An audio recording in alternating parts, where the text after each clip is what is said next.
आप देख रहे हैं जोहार लाइव और मैं हूं आपके साथ आरुषि राय। भारत में यूं तो अनेकों त्योहार मनाए जाते हैं, लेकिन उन सबको मनाने का सबका अपना अलग अलग तरीका होता है। उन त्योहारों को सब अपने अपने रीति रिवाज, अपने अपने विधि विधान के साथ मनाते हैं और देवी देवताओं के प्रति अपनी भक्ति और श्रद्धा को दिखाते हैं। जैसा कि आप सब जानते हैं कि इस वक्त भारत में एक बहुत ही बड़ा त्योहार यानी नवरात्रि महोत्सव चल रहा है। इसको लेकर के आपको जगह जगह पर एक से बढ़कर एक खूबसूरत पंडाल दिखाई दे रहे होंगे। साथ ही उन पंडालों में एक से बढ़कर एक माता रानी की खूबसूरत प्रतिमाएं दिखाई दे रही होंगी। माता रानी के साथ साथ अन्य देवी देवताओं की मूर्तियां भी आपको पंडालों में दिखाई दे रही होंगी, जो कि बेहद खूबसूरत है। लेकिन आपको बता दें कि राजधानी में डोरंडा स्थित जैप वन ग्राउंड में माता रानी की पूजा प्रतिमा के जरिए नहीं बल्कि कलश के जरिए की जाती है। कलश के रूप में माता रानी को पूजा जाता है। यहाँ पर नवरात्रि की शुरुआत से लेकर के कलश स्थापना होती है और गोरखा समुदाय जो है अपने रीति रिवाज के अनुसार नवरात्रि के 9 दिन तक पूजा करते हैं। आपको बता दें कि आज सप्तमी है और आज भी यहाँ पर पूजा चल रही है, लेकिन यहाँ पर देवी माँ की प्रतिमा के बजाय कलश के रूप में देवी माँ को पूजा जा रहा है। साथ ही आपको बता दें कि आज यहाँ फूल पत्ती और हथियारों की भी पूजा की जाती है। इसके साथ ही आपको बता दें कि यहाँ पर माता रानी को बंदूकों के जरिए यानी फायरिंग के जरिए माता रानी को सलामी दी जाती है, उनको नमस्कार किया जाता है। आइए इस पूजा की मान्यता जानते हैं और क्या कुछ विधि विधान है इस पूजा का, हम जानते हैं पंडित जी से। यहाँ पर जो माता रानी को इतने अलग तरीके से पूजा दी जा रही है, नमस्कार दिया जा रहा है, इसका विधि विधान क्या है और क्या इसकी मान्यता? ये मान्यता ये है, पर्यावरण को स्वस्थ करने के लिए 9 पत्रिका देवी 7 पत्रिका देवी का पूजा करते हुए हम लोग पेड़ों की पूजा करते हुए पर्यावरण को स्वच्छ रखने के लिए 9 पत्रिका पूजा करते हुए आए हैं। आके माँ भगवती सरस्वती को डोली में बिठा के इस स्थल पर लाए हैं। इस स्थल पर माँ भगवती माँ कात्यायनी देवी को स्तुति करके यहाँ से ले जा करके कालरात्रि की पूजा की जाती है। जी, तो ये परंपरा जो है कब से चली आ रही है? ये 1880 से चलते आ रही है। 1880 से। आप इस परंपरा में कब से शामिल हैं? आप कब से पूजा कर रहे हैं?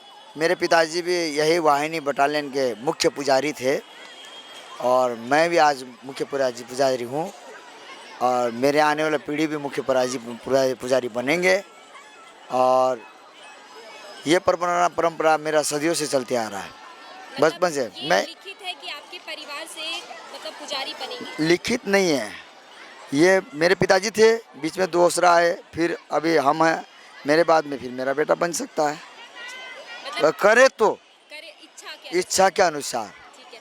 हथियारों की भी पूजा होती है? हथियारों की पूजा होती है नवमी में। नवमी के दिन? ये नवमी के दिन में। कौन कौन से हथियारों की पूजा होती है? अस्त्र शस्त्र जितना आएगा वो तो यूनिट के अनुसार होता है। जो हथियार आता है वो तो हमको मालूम नहीं है कौन कौन सा हथियार आता है, ये तो हम बता सकते हैं। अच्छा, हथियारों के पूजा के पीछे का जो नियम है या विधि विधान है या क्या मान्यता है? हथियारों की पूजा माँ देवी की अस्त्र शस्त्र से कामनाओं से कि लोहा हम परिवारों को किसी भी दुर्गम क्षेत्र में ड्यूटी में गया हुआ है, जितने भी जवान हैं उनको लोहा का कोई असर ना हो, इसलिए हम लोग विधि विधान का पूजा करते हैं। मतलब एक तरह से ये जवानों की सुरक्षा के लिए हो। जी। और ये जो सलामी दी जाती है बंदूक के द्वारा, ये माँ को खुश रखने के लिए कि माँ को ढोल टासा बजा के, पहले के ज़माने में ढोल टासा बजा के खुश रखते थे। अभी बम पटाखा तो नहीं था उस समय, ये अभी हम लोग के पास में बम पटाखा है, इसीलिए बम पटाखा पलट करके चलते हैं। कितने बंदूकों की सलामी दी जाती है?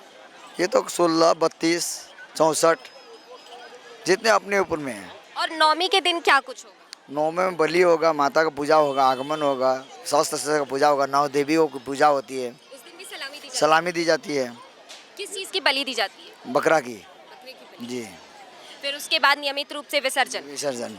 यहाँ पर जैप वन दुर्गा मंदिर में आज फूल पाती का पूजा हो रहा है। हम मंदिर से यहाँ तक 9 पेड़ का पूजा करके हम लोग यहाँ पे आ रहे हैं। यहाँ पे हवन होगा, हवन के साथ हथियार का भी पूजा होगा कुछ। सारे जापान का सारे परिवार सब मिलके आज हम लोग यहाँ पे पूजा कर रहे हैं। तो ये सबसे अलग तरह का एक देखा जाए तो पूजा है फूल पत्ती का या हथियारों का, इसकी मान्यता क्या है? बस ये लोग बहुत साल से मना के आ रहे हैं फेस्टिवल, और ये नेपाली कल्चर है, इन लोग को वहाँ पे वैसे ही फेस्टिवल बनाते हैं। और हथियार सब हम जवान सब लोग को लाइक लोग सारे परिवार छोड़ के कहीं पे हम लोग जवान लोग ड्यूटी करते हैं, उन लोग परिवार सब लोग पूजा करते हैं सब ठीक ठाक रहने के लिए बस। अच्छा, यहाँ पे देवी की प्रतिमा को छोड़ कलश की पूजा यहाँ कलश स्थापना करते हैं। और हम लोग कलश स्थापना के दिन भी फायरिंग से माँ को सम्मान देते हैं हम लोग वहाँ पे। और परसों भी नवमी के दिन नव कन्या का पूजा के साथ बलि का भी होता है, और पूरा वो भी फायरिंग के साथ पूरा माँ को पूजा सलामी देते हैं। तो जैसा कि आपने सुना यहाँ के पुजारी जी और साथ ही यहाँ की एक निवासी महिला ने भी हमें बताया कि कैसे और किस विधि विधान के साथ यहाँ पर पूजा की जाती है। साथ ही यहाँ पर पंडित जी ने बताया कि यह पूजा, यह परंपरा 1880 से इसी तरह से चली आ रही है और इसी विधि विधान के साथ यहाँ पर ये पूजा की जाती है। साथ ही पंडित जी ने ये भी बताया कि नवरात्र के दिन यहाँ पर फायरिंग के जरिए माता रानी को सलामी भी दी जाएगी और बकरे की बलि भी दी जाएगी। और इसी विधि विधान के साथ यहाँ पर जो है जैप 1 ग्राउंड की जो माता रानी की पूजा है, जो नवरात्र की पूजा है, वो इसी विधि विधान के साथ जो है समापन होगी। और ऐसी ही जानकारियों के लिए बने रहिएगा जोहार लाइव के साथ। मैं आरुषि राय, कैमरामैन अक्षय के साथ। नमस्कार।